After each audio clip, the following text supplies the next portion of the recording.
Hello, welcome back to Najdorf series, and for today we'll be looking another big line of Najdorf with bishop c4. Bishop c4, e6.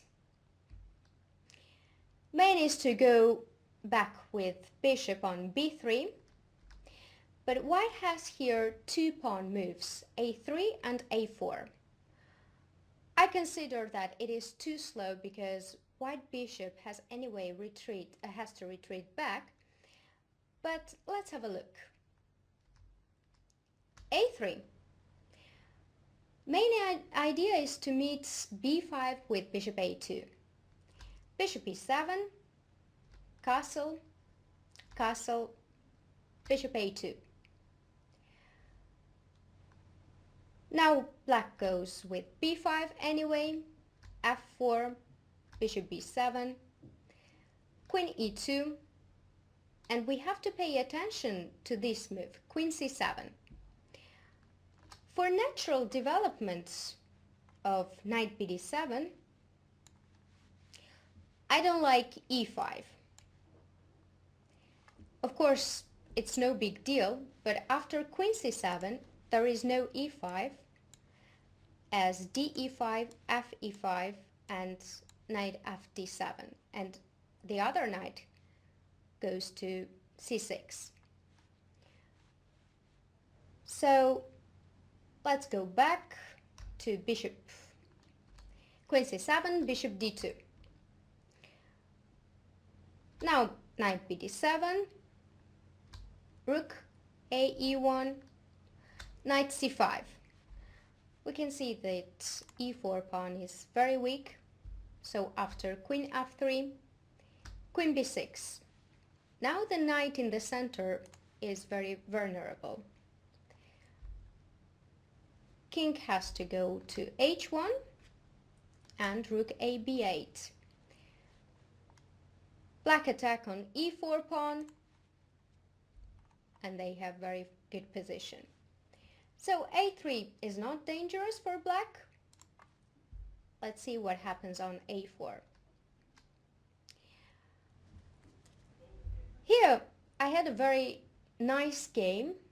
I was 13 years old and played against a very talented Indonesian grandmaster in Iran Sukandar Karishma, and I took on e4. It is possible, but I consider that it is a little bit risky. The main reason I took in that game on e4 was that my opponent, after knight e4, d5, always retreated her knight to d2. And there is a very beautiful trick with bishop c5. The point is that after knight goes to b3, bishop f2, king f2, dc4, we can see that knight has nowhere to go, not on d4. If knight comes to c5, there is queen d4. So if white takes on c4, queen h4 gets that piece back and is pawn up. Though, of course, after d5, there is bishop g5, bishop e7, and queen g4. It is very complicated, so I don't recommend to take the pawn on e4.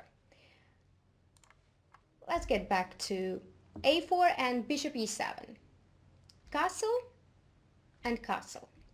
Now black already wants to take on e4, so bishop has to go. In case of king h1, for example, knight e4, d5, bishop d3, black takes back on e4, bishop e4, and they advance the f and e pawn very quickly.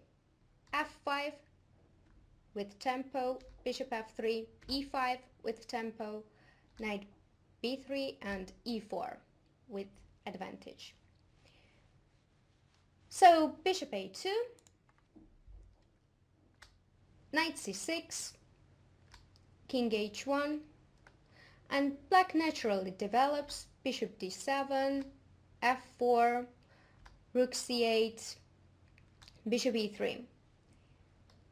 So the development is kind of finished, and in the game of Fagin Istratescu, queen a5 was very good, knight b3 and queen h5. Rook f3 was played, knight b4, bishop b1. And we can see that white has horrible position. Pieces simply doesn't work. Knight c3 only defends the e4 pawn.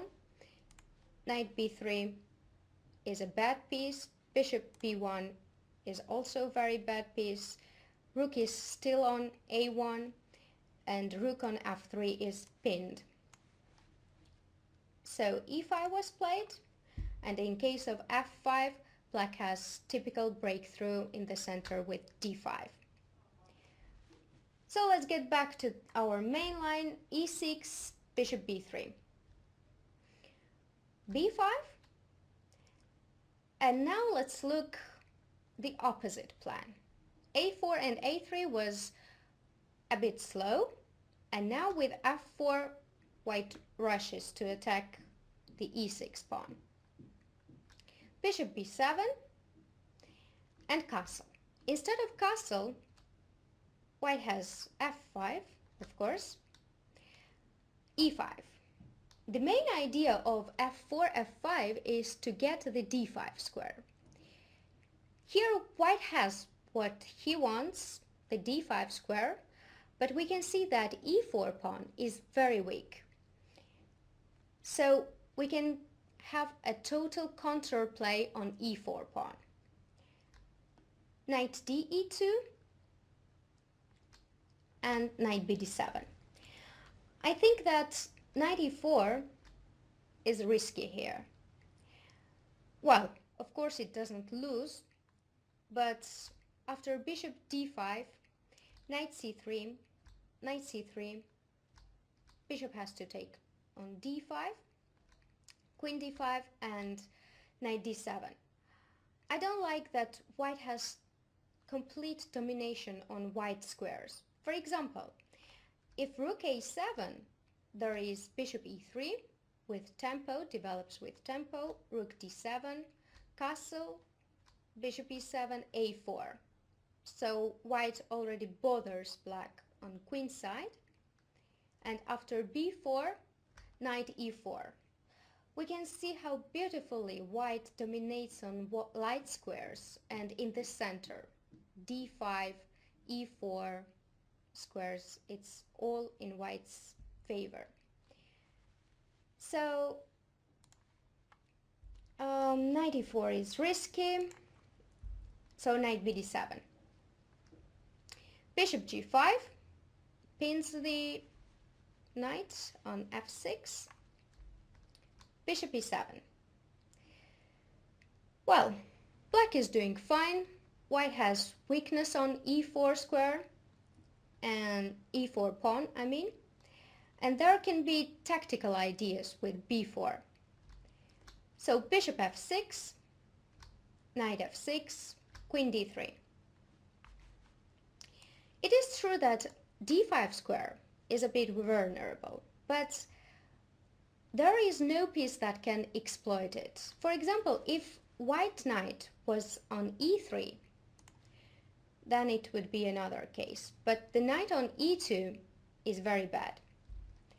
Rook c8, castle, castle, knight g3, queen b6, king h1 and a5. A very good move. Starts to gain space on queen side, and also there can be played queen b5 or knight d5, but it's less dangerous for black, so I'm gonna show you what happens if knight takes on b5. Of course you can see the detailed analysis in file. So knight b5, a4. Why a4? we sacrifice another pawn. It is true, but then we have a great breakthrough in the center. Bishop a4, d5. A typical breakthrough. If e d5, knight d5, and we can see that the bishop on b7 is terribly dangerous for white. It attacks the g2 pawn, and the knight in the center can jump on e3 or on f4. So bishop b3, de4, queen e2, and e3. All pieces, all black pieces are in play. The bishop again is great. The pawn on e3 is very strong. And there are some ideas with queen c6 at some point. So, of course, not to forget, the bishop comes to c5 and the rook e8 or rook d8 as it's necessary. So let's get back to the main line. Bishop b7 and castle. Bishop e7. Bishop e3. Well, here I would like to mention actually that instead of bishop e7, b4 is dubious move because there is e5. And after b takes c3, e takes f6, queen f6, b takes c3, it is good for white because the bishop is still undeveloped on f8 and it's really not the queen who should be standing on f6. So bishop e7, bishop e3. Instead of bishop e3, white has an interesting sacrifice on e6. But I don't think it's dangerous for black because after f takes e6, knight takes e6, there is a check on b6, so black kind of wins the tempo. King h1 and knight e4. Of course, white has obvious compensation, but he doesn't have enough resources to attack. So knight d5, bishop d5, queen d5, and queen c6. Very nicely covering this a8, h1 diagonal. Knight g7, king d8, queen f5, knight develops to d7. It is very complicated position. It is difficult, but I think that it's not very dangerous, actually not at all dangerous for black because they still have a piece. Knight e6, king c8, knight d4, queen b7.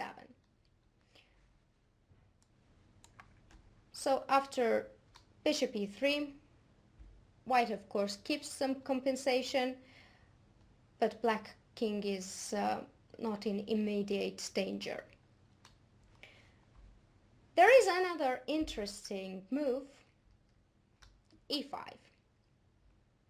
another critical test. D takes e5, f takes e5, and black does not retreat the knight on d7, but instead play a very active move, bishop c5, pins the knight on d4. Bishop e3, knight c6. Again, puts more pressure on d4 knight. E takes f6, bishop takes d4, f takes g7. This is a curious piece sacrifice. Bishop e3, king h1, rook g8, queen f3, attacking e3 and f7 pawn, e3 bishop and f7 pawn at the same time. Rook g7, bishop e6. Well, we can see that after f takes e6 there is some nasty queen f8. So queen e7, bishop d5, knight d4, queen h3, and bishop d2. Bishop d2 is of course very important move, controls e1 square, and black is doing very good. Let's see another possibility. f5, e5, knight e2, knight bd7, and bishop g5. What white wants is just d5 square. So rook c8, bishop f6, knight f6, queen d3. We can see that we have same type of position, castle, and I think we already saw this position that black was doing totally great. So let's go back to main line with bishop e3. b4, very important move. Black already starts concrete actions on queen side. e5. Well, knight d5 is interesting, but doesn't promise whites an advantage. So after e d5, e5, f takes. Black has a very good move here, castle. It is true that we give back the extra piece, but in this case black is very safe. After e takes f6, bishop takes f6, queen g4, knight c6. Very comfortable play for black. b4, e5,